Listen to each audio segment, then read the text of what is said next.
Hi, I am Rosemary Katigbi, and today we will be tackling about data presentation and interpretation in tabular and graphical forms.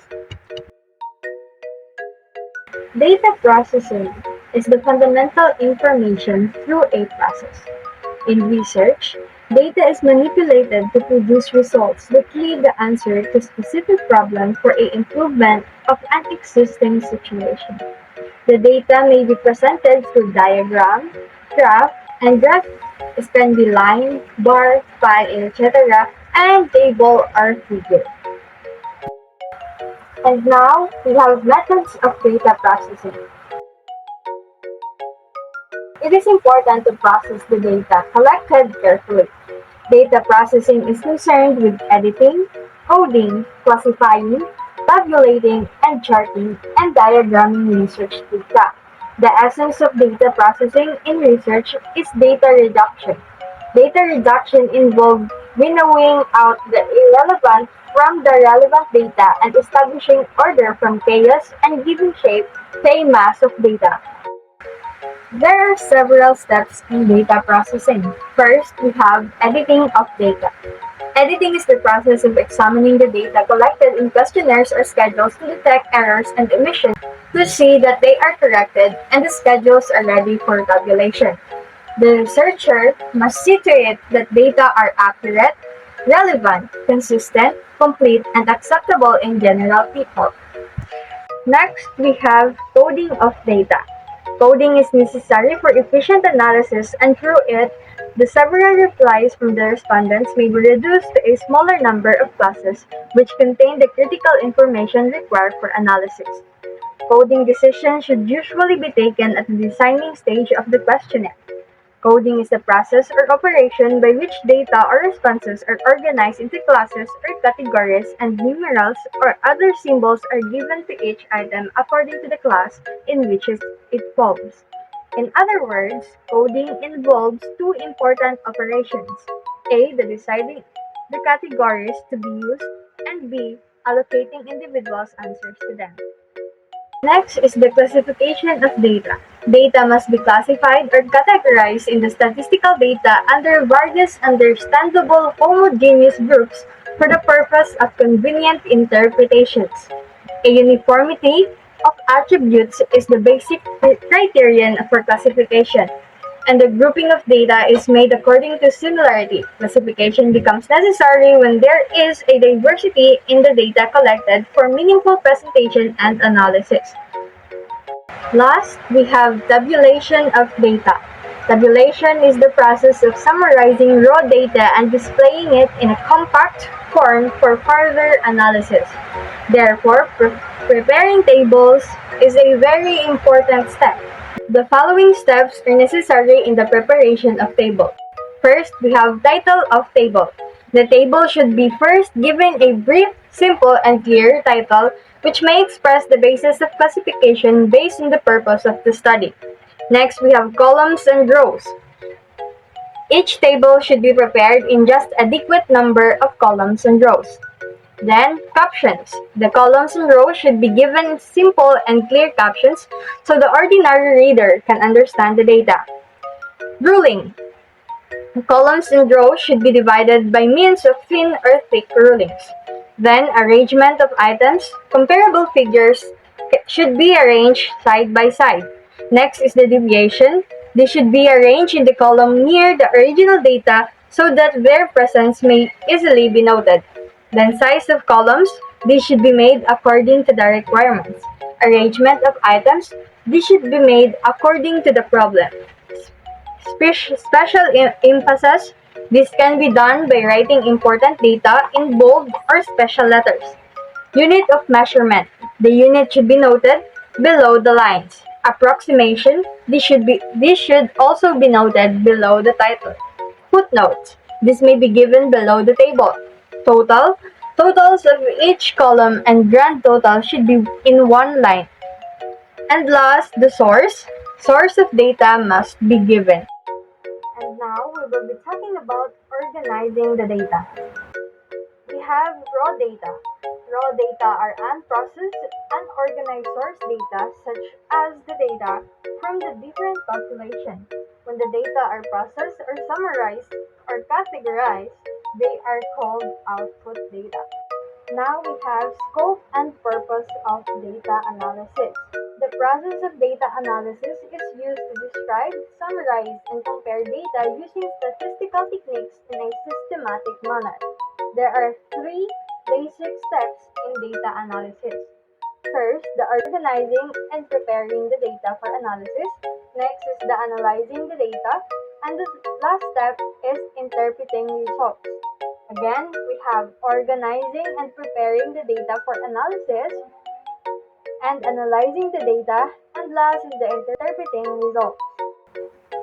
Data organizing and analysis also usually require user-friendly and flexible software that allows one to create a database to enter and save the information collected, and that also includes a solid data analysis component. Data analysis is the process of developing answers to questions through the examinations and interpretation of data. This part presents the gathered data and the researcher's analysis and interpretation of the results of the distributed instruments. The data are presented in a clear and concise form, most of which use graphs and tables. Data analysis and interpretation is the process of assigning meaning to the collected information and the conclusion, significance, and implications of the findings by tying it to 2014. Spreadsheet softwares and other statistical tools can be helpful in organizing the data. Readily available computer programs such as MS Excel and MS Access, or Microsoft Excel and Microsoft Access, I should say, may be useful. Excel tends to be easily accessible for most people who have access to a computer with Microsoft products by Wilder Research 2009. And now we are in data interpretation. After gathering the data, they must be tabulated and computed so that the researcher can analyze and interpret the result. Research interpretation is defined as adequate exposition of the true meaning of the material presented in terms of purpose of the study by Reyes 2004. The best time to develop the analysis plan is when the researcher can identify key evaluation questions and the method of gathering the needed information. It is important to match the analysis strategy to the research problems. Reyes 2004 added, the interpretation of data is inextricably woven with the analysis so much so that it is special aspect of the analysis rather than a distinct operation. The findings of the study should be written objectively and in a concise and precise format. Results in discussion should be systematic, logical, and comprehensive. The decision should blend the findings in relation to those identified in the literature review and placed within the context of the theoretical framework underpinning the study. The discussion should be presented in the present tense, unlike in the research methodology, which is presented in the past tense form. So we have here data interpretation example entitled Reasons Provided by the Teacher for Wanting to Change.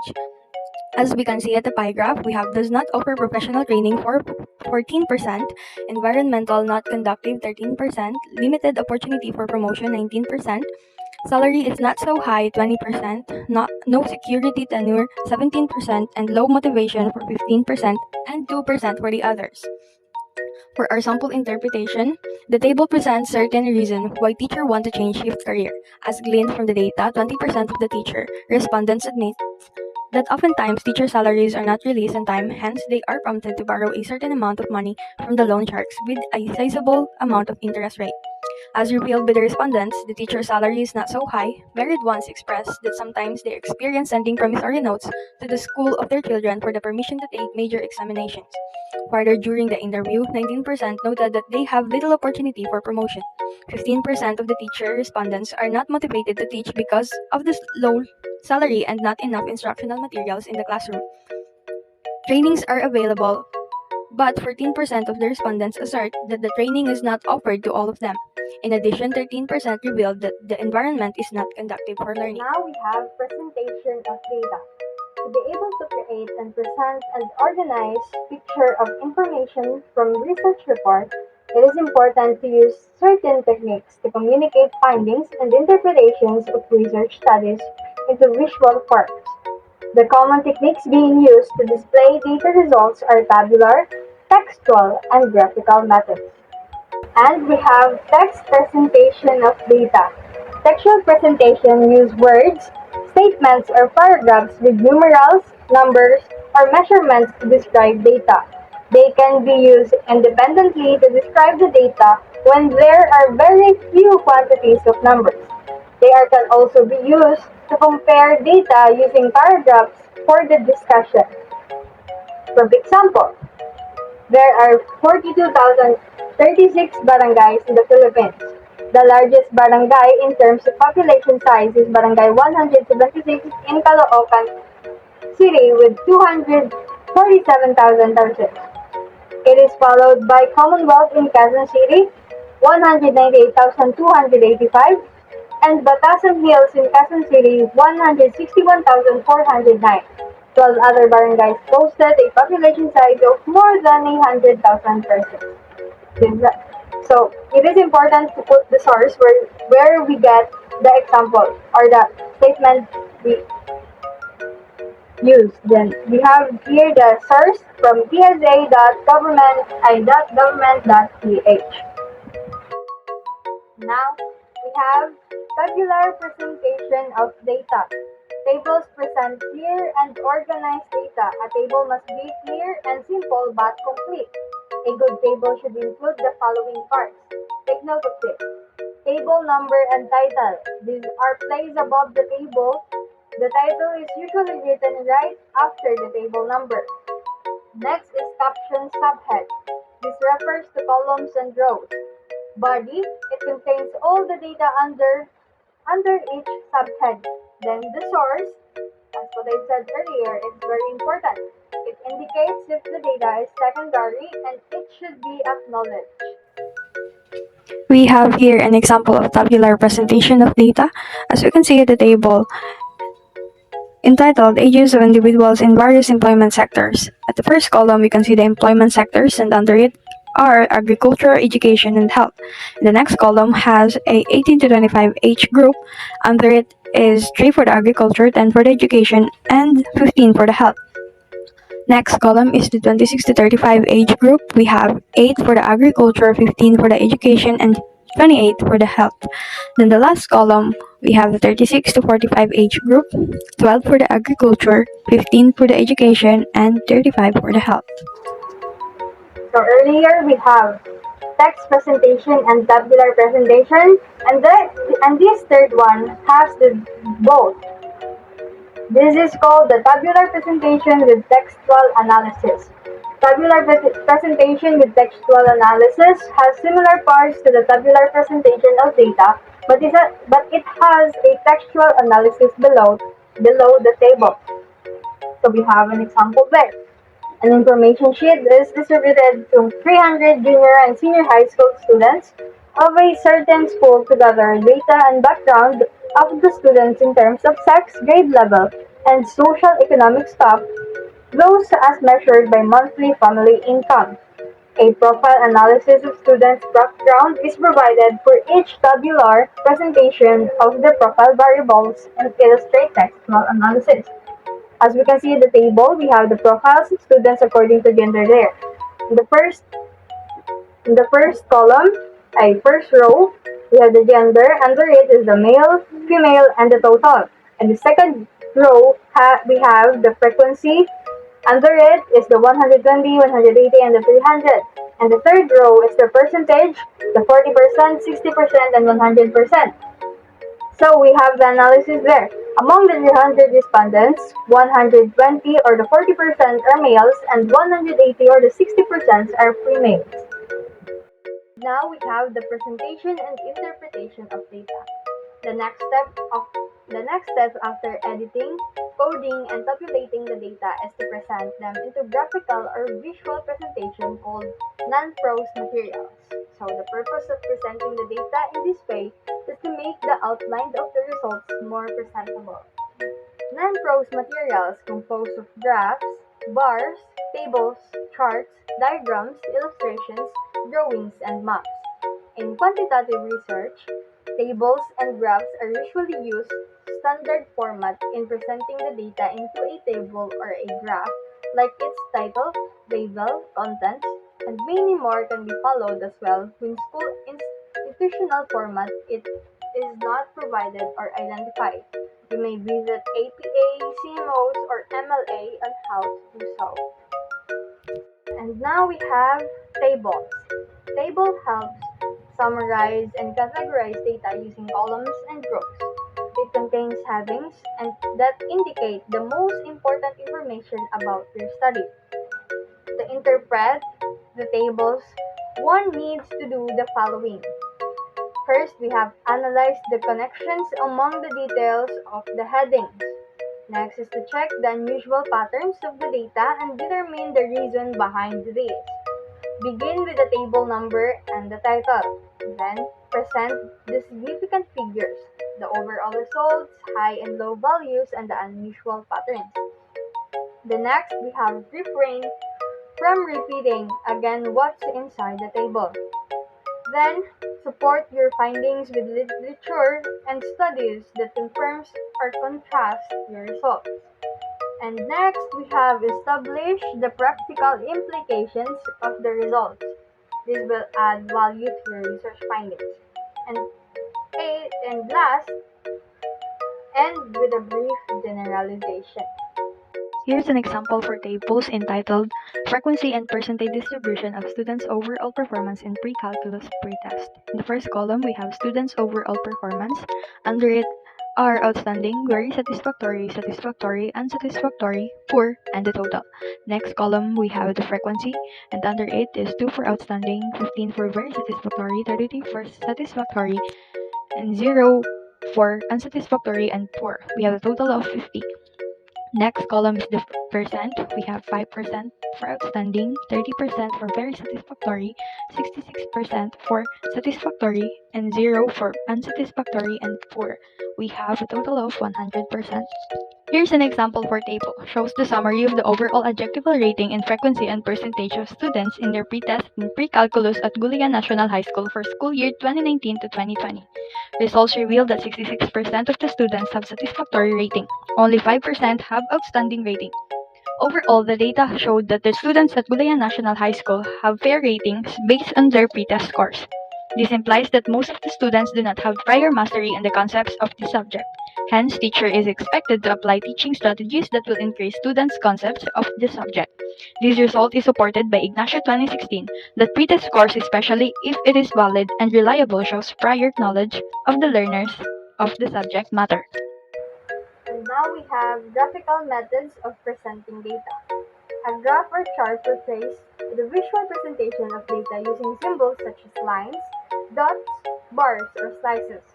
It depicts the child of a certain set of measurements or show comparison between two or more sets of data or quantities. Charts and graphs are very useful in simplifying the presentation of research reports. They help students and researchers understand data quickly and interestingly. A good graph or chart shows that the x and y axis has a heading and units are included. The figure numbers and titles are usually placed below the figure. The known value is plotted in the x-axis and the measured value is plotted in the y-axis. This distribution is a good chart includes pie charts. Line graph. A line graph is a graphical presentation of data that shows a continuous change or trend. It may show ascending or descending trend. Example, the National Statistics Office or the NSO released the following data on the rates of unemployed from 2001 to 2010. As we can see at the table, for X, we have 2001 up to 2010, and Y, which have the percent. For 2001, we have 11.1%, 2002 and 11.4%, 2003 is the 11.4%, 2004 11.8%, 2005 7.8%, 2006 8%, 2007 is 7.3%, 2008 7.4%, 2009 7.5%, 2010, 7.4%. So doing the line graph, we will plot the 11.1% at for the 2001, and we will also plot for 2002 the 11.4%. We're just going to find the percent in the y-axis and plot it there. So this information has data source National Statistics Office or the NSO. Double line graph. A double line graph has two lines connecting points to show continuous change in the data over time. Like a single line graph, the lines can ascend or descending in a double line graph. Example from labor force participation 2005 to 2013. Data source National Statistics Office or the NSO. We have years here from 2005 to 2013, and we are going to have the line graph for female and male. So it will outcome to double line graph. First, we have the female. We will just locate the corresponding points that they have, and same as the male. So we have 49.8, 48.8, and so on and so forth. Then 79.8, 79.1 for the male, and so on and so forth. So look, same as the line graph. We just plot it there and make a line. Bar graph or bar chart. A bar graph uses bars to compare categories of data. A vertical bar graph is best to use when comparing means and percentage between distinct categories. A horizontal bar graph contains more than 5 categories. A bar graph is plotted in either in x-axis or y-axis. Example we have here. Vertical bar graphs entitled Reasons Why People Travel Abroad. Data source from pwc.government.ph. We have here visit friends or relatives, leisure tourism, work-related, personal, business, conferences, seminars, and petitions by relatives. So in the visit friends and relatives, we have 25 there. Then leisure tourism, we have 20 there. Then work-related is 25. Personal business is 10. Conference seminars is 11. And petition by relative is 7. Another here is the basic literacy rates, Philippines from 1990 to 2008. The pink one is for female and the blue one is for male. From year 1990, we have 93.2 for the female and 94 for the male. 1994, 94 for the female and 93.7 for the male. And so on and so forth. And now we have the pictogram. A pictogram is a special type of a bar graph. Instead of using an axis with numbers, it uses pictures, icons to represent, I should say, a number of items. Typically, the icons represents the data subject or category. For example, data and population would use icons of people. Each icon can represent one unit or any number of units. Example, each icon represents 10, like that. Data sets are compared side by side in their columns or rows of icons to compare each category to one another. The use of icons can sometimes help overcome differences in language, culture, and education.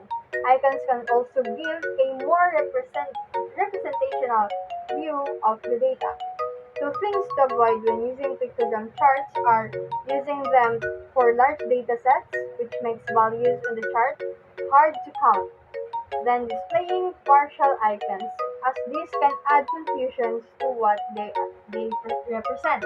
Again, the two things to avoid when using pictogram charts are using them for large data sets, which makes values on the chart hard to count. Then displaying partial icons, as this can add confusion to what they represent. For example, we have here number of newly diagnosed HIV cases per day. For 2008, we have 1. For 2010, we have 4. 2012, we have 9. 2014, we have 17, and 2016 is 26. The figure shows that during the year 2008 to 2016, the number of newly diagnosed HIV cases per day in the Philippines are increasing. There are 26 newly diagnosed HIV cases per day in the year 2016, 17 newly diagnosed HIV cases per day in 2014, 9 cases per day in 2012, and 4 cases per day in 2010. For our source, the National HIV/AIDS and STI Surveillance and Strategic Information Unit or NHSSSSI, Epidemiology Bureau, Department of Health. Pie charts or circle graphs. A pie chart is usually used to show how parts of the whole compare to each other and to the whole. The entire circle represents the total and the parts are proportional to the amount of the total they represent. Example, as we can see here at the left side, we have the pie chart, and the right side, we have the table. The pie chart is the basic literacy rates Philippines from 1990 to 2008, and the table is 2013 Comelec registration age by group. So the age and the percentage is based on the table, and it becomes an input for the pie chart. We have 60 above, we have 12%, 49 to 59, we have 14%, 40 to 48, we have 16%, 31 to 39, we have 19%, 22 to 30 is 23%, and 18 to 21 is 16%. Source from pcw.government.ph. Once you have mastered the skills of producing clear graphs and charts, you will almost certainly find that the old saying is right. A picture really can tell 1,000 words. Whether your well-drawn graph is worth 1,000 numbers or a dozen, it will certainly be an effective way of presenting your data and demonstrating the relationship or differences between them. And that's it for today. Thank you for watching.